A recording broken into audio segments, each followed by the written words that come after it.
Assalamualaikum warahmatullahi wabarakatuh.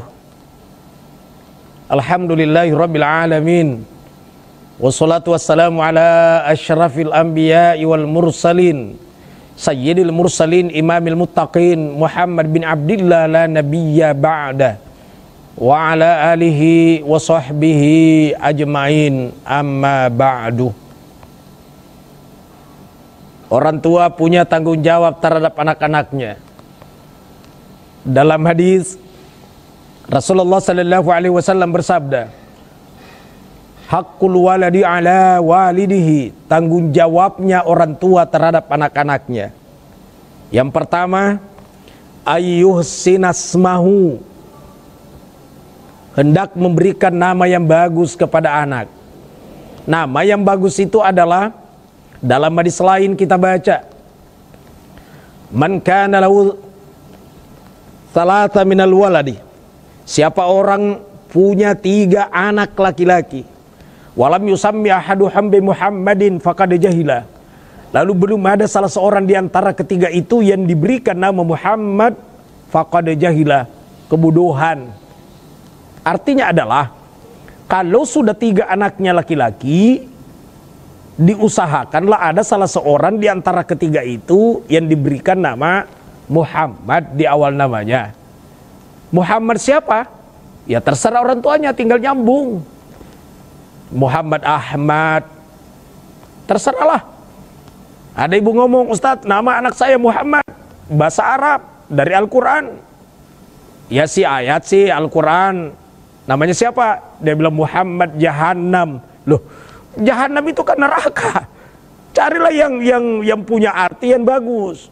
Nah, kalau tidak Muhammad, ya Ahmad. Tidak lagi dengan itu, wa habbu ilallahi ta'ala Abdullah wa Abdurrahman. Dan nama yang amat disuka oleh Allah adalah nama Abdullah, Abdurrahman, dan abdu-abdu yang lain. Jangan ada orang yang namanya Rahman, mesti Abdurrahman. Jangan ada orang namanya Malik, mesti Abdul Malik. Jangan ada Majid, mesti Abdul Majid. Dan selanjutnya. Jadi tanggung jawab orang tua terhadap anaknya, yang pertama berikan nama yang bagus kepada anak. Meskipun bukan bahasa Arab, biar juga bahasa Bugis, bahasa Makassar, tapi ada makna, ada arti. Dengendre, sampu sekali denai, umpama, Indo cening, sedepe bolai dentekne, contoh. Bahasa Bugis, bahasa daerah, tapi punya makna, silahkan. Punya makna yang bagus, itu namanya tafaul, senu-senungeng, sara-sara, gitu. Ini yang pertama. Dan di saat peresmian anak itu sekaligus ditandai dengan penyembelihan kambing, namanya akikah, kalau memang ada duit. Berkata Imam Syafi'i, akikah itu tidak mesti di umur 7 hari, boleh sampai umur balik, kata Imam Syafi'i. Yang berkata di umur 7 hari Imam Malik, karena dia mengambil dasar bahwa Rasulullah SAW mengakikah cucunya Hasan dan Husain ketika umur 7 hari. Maka Imam Malik berkata akikah itu di umur 7 hari. Imam Syafi'i berkata tidak, karena kalau mau di 7 hari persoalannya tena doe, tanggal toai. Tanggal tua, belum ada duit, boleh ditunda sampai umur balik. Kenapa sampai umur balik? Karena tanggung jawab orang tua kepada anaknya sampai anak itu balik, umur balik. Nah, kalau menurut Ahmad bin Hanbal lain lagi, sampai kakek nenek pun masih bisa diakikah, karena Rasul menganjurkan akikah anakmu. Kakek nenek anak juga namanya. Ada seorang sahabat kata Rasul, "Oi, kamu naik apa?" "Naik onta Rasul." Kata Rasul, "Anak onta." "Onta Rasul, anak onta." "Tuh besar Rasul, onta." Biar besar anak onta juga. Jadi biar kakek nenek anak juga, sementara dasarnya akikah anakmu.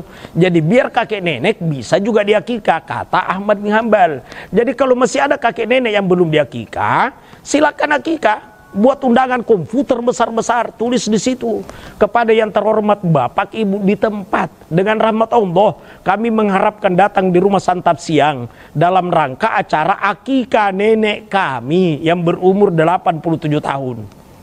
Akikah siangnya, tak siang malamnya. Yang saya maksud adalah tanggung jawab orang tua yang pertama adalah pemberian nama. Sekaligus akikah di umur 7 hari kalau memang ada duit. Kemudian yang kedua, tanggung jawabnya orang tua terhadap anak-anaknya adalah wa yu'allimahul kitabata, ajar menulis, ajar membaca, ajar ngaji, ajar tentang pendidikan.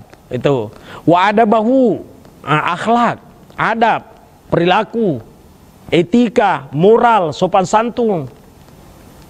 Ajar bisa lewat di depan orang tabe-tabe sebagai penghormatan kebiasaan kita orang Bugis, orang Makassar.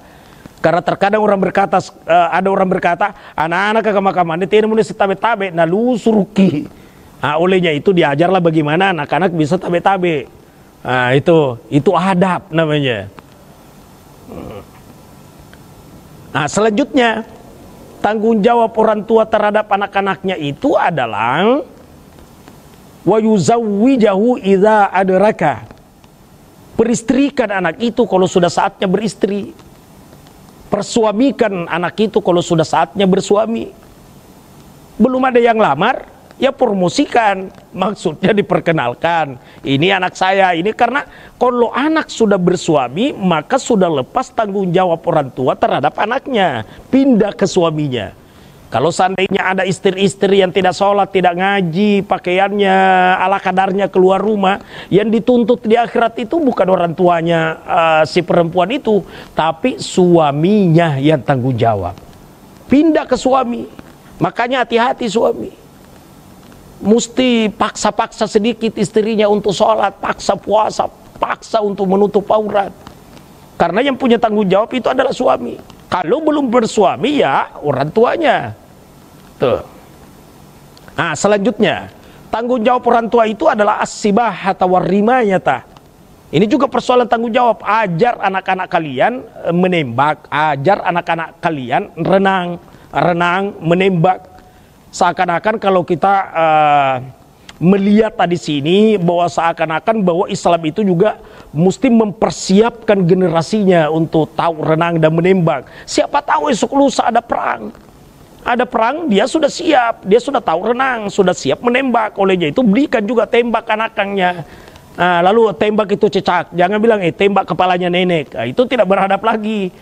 Ini semualah tentang tanggung jawab orang tua terhadap anak-anaknya. Kalau kita sudah mengupayakan secara maksimal, lantas anak itu nakal, tugas kita memang hanya menyampaikan Islam kepada anak, bukan mengislamkan anak. Persoalan Islam atau tidak Islamnya itu urusan Allah.